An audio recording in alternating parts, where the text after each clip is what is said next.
आपको एक तस्वीर यहाँ पर दिखा दूँ कि तारीख थी 25 अक्टूबर और ठीक यहीं पर एक शॉपिंग कॉम्प्लेक्स बना हुआ था और इसी शॉपिंग कॉम्प्लेक्स और साथ साथ 22 दुकान भी थे और 25 अक्टूबर के दिन यहाँ पर भारी मात्रा में पुलिस बल इकट्ठा होती है और इस शॉपिंग कॉम्प्लेक्स को 2 दिन के अंदर अंदर पूरी तरीके से ध्वस्त कर देती है। तो ये वो जगह था जहाँ पर शॉपिंग कॉम्प्लेक्स थी, 22-23 दुकानें थी यहाँ पर और यही वो जगह था जहाँ पर इस कॉम्प्लेक्स के व्यापारी उस जगह पर जा कर के अपने आँख से रो रहे थे। हालांकि एक बंदे की मौत भी हो गई थी और कल की भी जो घटना है, जो 8 तारीख की घटना है, एक व्यापारी को हार्ट अटैक आ जाता है क्योंकि कोई भी व्यापारी एक झटके में अपने बिजनेस को सेट नहीं करता। उसकी पूरी जीवन बीत जाती है अपने धंधे को सेट करने में, एक अच्छा खासा स्टेबल करने में। लेकिन मेरठ के अंदर अब कुछ और ही तस्वीर बदलती हुई नज़र आ रही है। यहाँ पर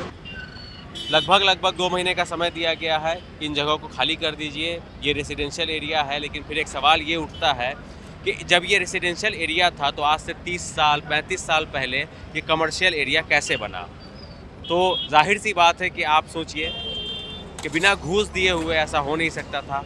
जो अधिकारी थे जिन्होंने इसको आवंटित किया कि आप रेसिडेंशियल एरिया को कमर्शियल एरिया बना सकते हैं, क्या उन अधिकारियों के ऊपर सुप्रीम कोर्ट कार्रवाई नहीं करता?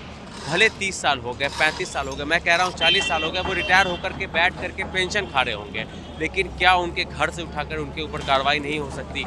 अगर सरकारी मोहर ना लगा होता तो ये एरिया शायद आज रेसिडेंशियल होता, यहाँ पर कमर्शियल दुकानें ना होती, ये मार्केट नहीं बनता। ये मेरठ का सेंट्रल मार्केट है, मतलब कि मेरठ के सबसे बड़े मार्केट में से एक मार्केट है। लेकिन आज के वक्त ये मार्केट पर बुलडोज़र का खतरा मंडरा रहा है, दुकानें सील हो चुकी है और किसी अधिकारी के ऊपर सुप्रीम कोर्ट के ऑर्डर में ये नहीं लिखा गया है कि जिन अधिकारियों को इस रेसिडेंशियल एरिया ने इस रेसिडेंशियल एरिया को कमर्शियल एरिया बनाया उसके ऊपर भी कार्रवाई हो, चाहे घर से उठा के लाओ या गांव से ढूंढ करके लाओ, लेकिन कार्रवाई उसके ऊपर भी होनी चाहिए, करप्शन का केस चलना चाहिए। लेकिन ऐसा हम इस प्रदेश के अंदर नहीं हो रहा है।